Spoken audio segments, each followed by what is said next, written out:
এই ভিডিওতে আমরা ফাইল হ্যান্ডলিং এর দুইটা ইম্পর্টেন্ট ইউটিলিটি ফাংশন নিয়ে কথা বলবো। একটা হচ্ছে রিউইন্ড ফাংশন আর একটা হচ্ছে এফটেল ফাংশন। তো শুরুতে আমরা রিউইন্ড ফাংশন নিয়ে কথা বলি। তো এতটুকু কোড আমরা কমেন্ট আউট করে রাখি, আপাতত এটুকু লাগতেছে না। আর আগে যে কোডটা লিখছিলাম সেটা ব্যাক আনি, সেটা ছিল কি পুট ক্যারেক্টার তারপরে F get C then file, right? আমাদের ফাইল পয়েন্টারের সাহায্যে একটা একটা করে ক্যারেক্টার রিড করা, এরকম আমরা 3বার করি। তারপরে আমরা কোডটাকে কম্পাইল এবং রান করে দেখি যে আসলে কি ঘটছে। দেখেন, কম্পাইল করলাম দেন রান করলাম, ACL ফাইন, আমাদের 3টা ক্যারেক্টার রিড হয়েছে। তারপরে আরও 2টা ক্যারেক্টার রিড করি, কিন্তু এই 2টার মাঝখানে একটা কাজ করব, এটা হচ্ছে এই রিউইন্ড ফাংশনকে কল করব এবং সে একটা ফাইল পয়েন্টার এক্সপেক্ট করে, তো সেটা আমরা দিয়ে দিলাম।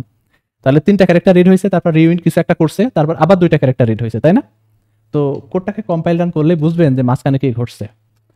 তো দেখেন, প্রথম 3টা ক্যারেক্টার রিড হয়েছে ACL, তারপর রিউইন্ড ফাংশন কল করার পর আর 2টা AC। তো বুঝতে পারছেন রিউইন্ড ফাংশন মাঝখানে বসে কি কাজ করছে? সে আসলে ওই যে ফাইল পয়েন্টারটা আছে সেটা তো প্রত্যেকবার রিড করে মুভ করতেছে, 3টা ক্যারেক্টার রিড করে সামনে চলে গেছে, রাইট?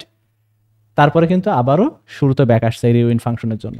তো এটা কিছুই না, এটা হচ্ছে রিসেটিং দ্য ফাইল পয়েন্টার, এটাই এর কাজ।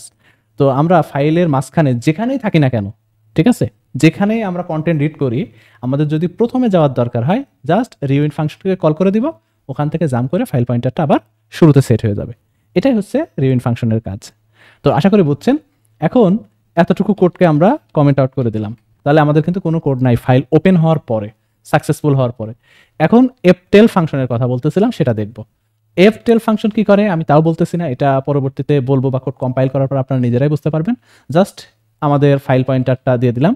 তবে এখানে এফটেল ফাংশন কিছু একটা করে বা কিছু একটা রিটার্ন করে, সেটা আমরা একটু দেখে রাখি। দেখেন, এফটেল ফাংশন কিন্তু লং ভ্যালু রিটার্ন করে, লং ইন্টিজার। তো এটা আমাদের পরবর্তীতে যদি রিটার্ন ভ্যালুটা কোথাও স্টোর করতে হয়, তাহলে কিন্তু আমরা লং ইন্টিজার টাইপের একটা ভ্যারিয়েবলে স্টোর করবো, ঠিক আছে? তো জাস্ট এফটেল ফাংশনে আমরা কি করলাম, ফাইল পয়েন্টারটা দিয়ে আমরা কল করলাম, আমরা কিন্তু কিছুই করি নাই, তাহলে সে কিন্তু একটা লং রিটার্ন করবে। তো সেই কারণে জাস্ট আমরা লং দেন ভ্যালু ফাইন, তারপরে প্রিন্টএফ %LD লং ইন্টিজার, তারপরে ভ্যালু। আমরা যদিও এটা কিন্তু এক লাইনেই করতে পারতাম, তারপরে করলাম। দিয়ে এটা কি রিটার্ন করে আমরা একটু দেখি। কোড কম্পাইলেশন সাকসেসফুল, রান, এটা 0। এটা দ্বারা কি বোঝায় সেটা বোঝার আগে আমরা এই এফটেল ফাংশন দেওয়ার পরে তারপরে কি করছি, প্রিন্ট করছি, যে সে যা রিটার্ন করছে তা প্রিন্ট করছি। তো আমি এখানে \n দিয়ে এই সেম কাজটা আর একবার করবো, ঠিক আছে? তো এখন আমরা জাস্ট কম্পাইল করি এবং রান করি। আচ্ছা, ভ্যালু 2বার ডিক্লেয়ার হয়ে গেছে, এখানে জাস্ট আমরা ডিক্লেয়ার না, জাস্ট অ্যাসাইন করলেই হবে। তো কম্পাইলেশন সাকসেসফুল, রান, 0 0 ফাইন। সেটাও বুঝতেছি যে সে 0 রিটার্ন করতেছে, কিন্তু এই প্রিন্ট এবং এই প্রিন্টের মাঝখানে আমরা একটা কাজ করব, সেটা হচ্ছে এফ গেট সি, এই ফাংশনটারে কল করব। তাহলে কি করছি দেখেন তো, এফটেল ফাংশন দিয়ে কিছু একটা ভ্যালু আমরা নিছি, সেটা প্রিন্ট করছি, তারপরে এফ গেট সি ফাংশন দিয়ে একটা ক্যারেক্টার রিড করছি, তারপরে আবারও সেম কাজ এফটেল ফাংশনকে কল করছি আমরা এবং তার ভ্যালুটা প্রিন্ট করছি। এখন আমরা কম্পাইল করব এবং রান করব। ভালো করে খেয়াল করেন তো, এটা 0 1 হয়ে গেছে। তো বুঝতে পারছেন এটা দ্বারা কি বোঝায়? আশা করি আইডিয়া করতে পারতেছেন যে এফ গেট সি ফাংশন কি করছে। এফ গেট সি ফাংশন কিন্তু প্রথম ক্যারেক্টারে পয়েন্ট করে আছে, ভালো করে বুঝেন, আমি কার্সর দিয়েই বোঝাচ্ছি। দেখেন, শুরুতে F get C function, F get C no sorry, file pointer, শুরুতে ফাইল পয়েন্টার এইখানে পয়েন্ট করে থাকে, ঠিক আছে, প্রথম ক্যারেক্টারের উপরে। তারপরে যখনই এফ গেট সি ফাংশনকে কল করা হয়, তখনই ও পয়েন্ট যেখানে করে আছে ফাইল পয়েন্টারটা, সেই জায়গাটা রিড করে। তাহলে ফাইল পয়েন্টার তো এইচ এর উপরে পয়েন্ট করে আছে, তাই না? তো এফ গেট সি ফাংশন যখন কল করা হয়েছে, তখন যেখানে পয়েন্ট করা মানে এইচ এর উপরে, সেটা প্রিন্ট করছে বা সেটা রিড করছে। রিড করার পরেই ফাইল পয়েন্টার এক ঘর মুভ করে, তারপরে এখানে এইচ এর এর উপরে চলে আসছে, রাইট? তো আসলে এই যে এফটেল ফাংশনটা, এফটেল ফাংশন হচ্ছে পজিশনটা বলতেছে আপনাকে, যে এই মুহূর্তে ফাইল পয়েন্টারটা কোথায় আছে। এফটেল ফাংশন যখন শুরুতে কল করছেন, শুরুতে ফাইল পয়েন্টার কোথায় থাকে, একদম শুরুতে, রাইট?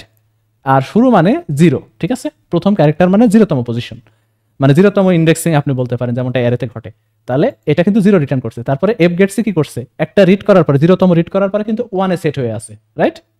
তো 1 এ সেট হওয়া মানে এটা 1তম পজিশন, তার মানে এই যে এফটেল ফাংশন ওই মুহূর্তে কি করছে, 1 রিটার্ন করছে।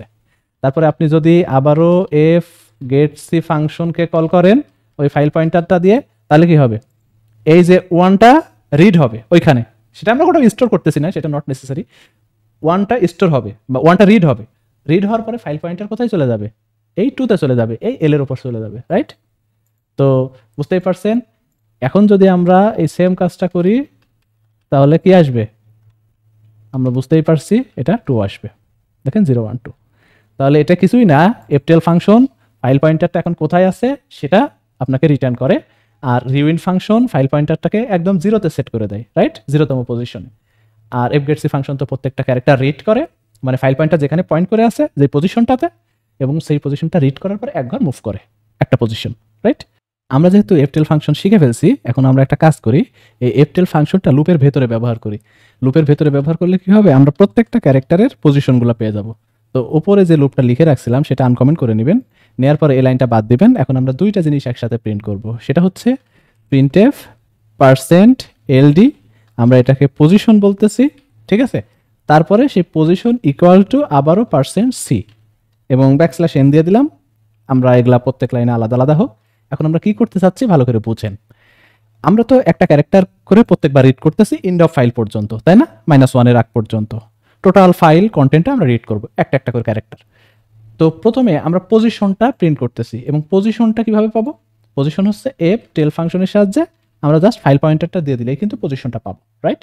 এখন এখানে একটা বিষয় আপনাকে খেয়াল রাখতে হবে, সেটা হচ্ছে এফগেটসি ফাংশন কিন্তু আগে কল হয়েছে, তাই না? এফগেটসি যেহেতু আগে কল হয়েছে, তার মানে প্রথমে 0তম ইন্ডেক্সে কিন্তু ফাইল পয়েন্টারটা পয়েন্ট করেছিল 0তম পজিশনটা এইসের উপরে। তারপরে এফগেটসি ফাংশন কল করাই প্রথমবার ওইটা ওখান থেকে মুভ করছে এক ঘর, তাই না? প্রথম ক্যারেক্টারটা রিড হয়ে গেছে, রিড হয়ে এখানে সিএইচ এর উপরে আসছে, এইচ কিন্তু রিড হয়ে গেছে, ফাইল পয়েন্টার মুভ করে ফেলছে, ফাইল পয়েন্টার এখন কোথায় আছে? 1 নম্বর ইন্ডেক্সে, তাই না? আমরা কিন্তু এই এফটেল ফাংশন দিয়ে সেটাই কিন্তু প্রিন্ট করছি। তাহলে প্রথমটা কিন্তু 1 আসবে এফটেল ফাংশন, কারণ এটা এফগেটসির আগে আমরা কল করি না, এটা পরে করছি, তার মানে একবার রিড হয়ে গেছে অলরেডি। তো এফটেল ফাংশন কিন্তু 1 আসবে, ওকে? তারপরে আমরা সেটা যেটা রিড করছি যে ক্যারেক্টারটা সেটা প্রিন্ট করতেছি, রাইট? যদি এটা কিন্তু ঠিক আসবে না, তারপর আমরা এটা করতেছি দিয়ে এতটুকুই যে প্রত্যেকটা পজিশন এবং ওই পজিশনের ক্যারেক্টারটা, এটাই আমরা চাচ্ছি মূলত। তো আসেন আমরা কোডটাকে কম্পাইল করি, তারপরে রান করেন। এখানে একদম টপে আসেন, দেখেন পজিশন 1-এ এইচ, তারপরে 2-তে ই, এরকম করে আসছে, তারপর 6-এ কি স্পেস, যদি এটা ভুল, রাইট? পজিশন তো 0 থেকে, তো আমরা জাস্ট পজিশনটা -1 করে দিই, ঠিক আছে? যেহেতু এটা পরে ঘটতেছে, এক বেশি হয়ে যাচ্ছে সব সময়, তাহলে এটা জাস্ট -1 করে দিলাম। এফটেলের মান যত এক ব্যাক করে দিলাম, তাহলে কিন্তু এখন ঠিকঠাক আসবে। তো আমরা জাস্ট কোডটাকে কম্পাইল করি, তারপরে রান করি। এখন একদম টপে আসবো, দেখেন পজিশন 0-তে এইচ, তারপর 1-এ ই, সব ঠিক আছে, 5-এ স্পেস, দেখতে পাচ্ছেন এখানে, তারপর 6 নম্বরে সব ঠিক আছে। আপনি খেয়াল করেন এই জায়গাটা আমাদের জন্য ইম্পর্টেন্ট, সেটা 10-এ ডি, হ্যালো ওয়ার্ল্ডে টোটাল 10টা ক্যারেক্টার আছে। এরপরে দেখেন 10-এর পরে 11 কোনো কাউন্টিং নাই। আপনি কি বলবেন যে 11তম বারে কি লুপ চলে নাই? হ্যাঁ, 11তম বারে লুপ না চললেও দেখেন ফাইল পয়েন্টার ঠিকই মুভ করছে। ভালো করে বুঝিয়েন আমার কথা। 11তম বারে যদি লুপটা চলতো তাহলে তো কিছু একটা প্রিন্ট হইতো নাকি? প্রিন্ট তো হয় নাই, ঠিক আছে? যদি প্রিন্ট না হয় ফাইন, তাহলে ফাইল পয়েন্টার মুভ করলো কি করে? তাহলে এখানে কিছু একটা হয়েছে, তাই না? তাহলে ক্যারেক্টার রিড হয় নাই, অথচ ফাইল পয়েন্টার মুভ করছে, কারণ আমরা জানি ক্যারেক্টার রিড হয় তারপর ফাইল পয়েন্টার মুভ করে। তাহলে এখানে কিছু একটা হয়েছে, সেটা আমরা আবারও বুঝবো। দেখেন এখানে দুইটা কিন্তু স্কিপ হয়েছে, 10-এর পরে 11 নাই, তারপর 12 আছে, বাট 12 এখানে শো করতেছে না, ফাইন। তারপরে দেখেন 13, এরপরে 13 থেকে বাংলাদেশ লেখা ছিল আমাদের ফাইলে, দেখেন বাংলাদেশ ওই লাইন শেষ হয়েছে 22তম ক্যারেক্টারে বা 22তম পজিশনে। তারপর 23 নাই, আগের মতো ঘটনা, আর 24-এ ফাঁকা রয়েছে। তো 23তম বারে লুপটা চলে নাই মনে হচ্ছে, অথচ ফাইল পয়েন্টার ইনক্রিজ করছে।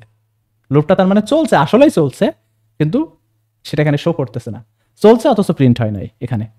তাহলে এখানে কিছু একটা স্পেশাল কোনো ঘটনা ঘটছে, যে লুপ চলা সত্ত্বেও এফগেটসি ফাংশন কল হয়েছে, ফাইল পয়েন্টার ইনক্রিমেন্ট হয়েছে, রাইট? এক বেড়ে গেছে, এক বাড়লে তার মানে অবশ্যই এখানে রিডটা সাকসেসফুল, তার মানে কন্ডিশন সত্য, দেন প্রিন্টএফ ফাংশনটা এক্সিকিউট হওয়ার কথা, বাট সেটা আবার হয় নাই।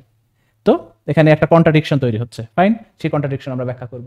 তাহলে 22-এর পর 23-24 কিন্তু এখানে গ্যাপ দেখা যাচ্ছে। তারপরে 25, এখান থেকে দেখেন কি আছে, আপনার Dhaka is the capital of Bangladesh, সবকিছু ঠিক আছে। তারপর দেখেন এই যে এইচ, সেটা 58তম পজিশনে শেষ হয়েছে, এই সময় কিন্তু কোনো গ্যাপ ট্যাপ নাই 58-র পরে। তাহলে লাস্ট লাইনে কিন্তু গ্যাপ নাই, আমাদের ফাইলে কিন্তু 3টা লাইন ছিল, আপনি যদি ফাইলটা দেখেন সেখানে কিন্তু টোটাল 3টা লাইন আছে, লাস্ট লাইনে কিন্তু কোনো প্রবলেম নাই। বাট এই লাইনের এখানে 2টা মানে বেশি জায়গা নিছে, 2টা ইনক্রিমেন্ট হয়েছে এই ডি এর পরে, আবার এই এইচ এর পরও 2টা ইনক্রিমেন্ট হয়েছে ফাইল পয়েন্টারের, কিন্তু এখানে আবার হয় নাই, রাইট? তো কেন হয় নাই, কেন হয়েছে সেটা আমরা ব্যাখ্যা করব এখন। ভালো করে খেয়াল করেন যে আসলে সি প্রোগ্রামিংয়ে না, এটা হচ্ছে টেক্সট ফাইলের একটা বিহেভিয়ার, সেটা প্রত্যেকটা লাইনের শেষে একটা করে \r\n থাকে। এটা উইন্ডোজ ডিফল্ট, প্রত্যেকটা টেক্সট ফাইলে উইন্ডোজে \r\n থাকে। ফাইন, তার মানে এখানেও আছে \r\n। আপনি বলতে পারেন তাহলে এটাতেও আছে \r\n, রাইট? কিন্তু এটা লাস্ট লাইনে আপনি জানেন কি থাকে, রাইট? একটু আগে কিন্তু আমরা পড়ছি, সেটা হচ্ছে এন্ড অফ ফাইল মার্কার। এখানে আসলে \r\n থাকে না, এখানে থাকে হচ্ছে একটা -1। এটা যদিও -1 থাকে না, বাট এইখানে \r\n থাকে না, এবং এই \r\n থাকে না, এটা মানেই এখানে ফাইল শেষ। কারণ ফাইল যদি আরো থাকতো, মানে এখানে যদি আরো কন্টেন্ট থাকতো, তাহলে অবশ্যই এই লাইনে \r\n থাকতো। তো আসলে এফ গেট সি ফাংশন এভাবেই কম্পেয়ার করে, যখন লাস্টে \r\n পায় না তখন বুঝে ফাইলটা শেষ, আর যখন \r\n পাই তখনও বুঝে না এরপরে আরো কিছু লাইন আছে, তো নেক্সট লাইনে যাই। এটাই হচ্ছে তার মানে আইডিয়া, মানে ইন ব্যাকগ্রাউন্ড আর কি। তো এটা -1 থাকে লাস্ট লাইন, আমি নিচের লাইনগুলো এমটি লাইনগুলো সব ডিলিট করে দিলাম। তো এই হচ্ছে আইডিয়া। এখন বলতে পারেন ঠিক আছে, তার \r আর একটা ক্যারেক্টার যেটা ক্যারিয়ার্স রিটার্ন বা রিটার্ন বলে, \n আর একটা নিউ লাইন ক্যারেক্টার, ফাইন। কিন্তু তাহলে \r টা রিড হচ্ছে না কেন, বা \n টা রিড হচ্ছে না কেন? \n কিন্তু রিড হয়েছে, রাইট?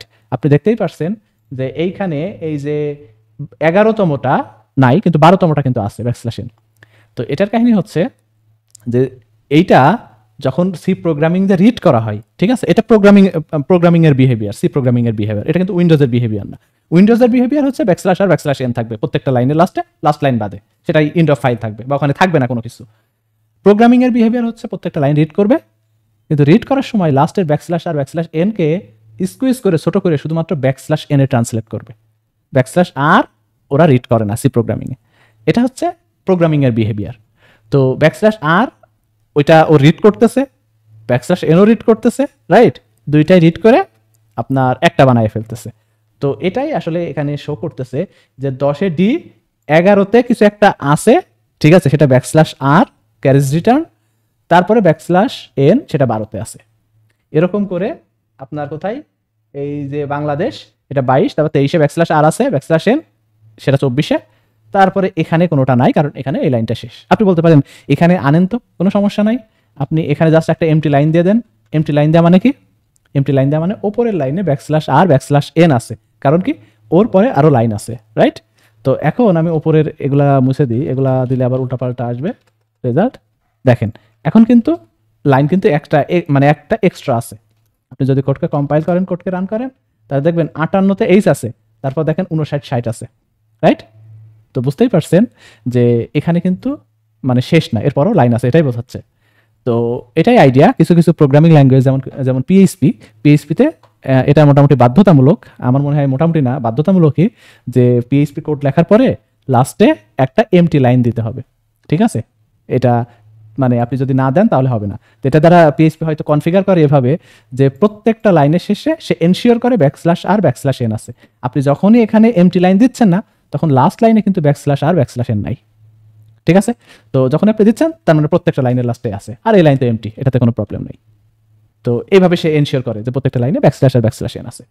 তাহলে আপনি কিন্তু বুঝলেন যে এই প্রত্যেকটা লাইনে আমাদের যদি 10টা করে ক্যারেক্টার থাকে, তাহলে আমাদের কিন্তু আরো 2টা এক্সট্রা ধরতে হবে, ঠিক আছে? আর লাস্টের লাইনের জন্য সেটা লাগবে না।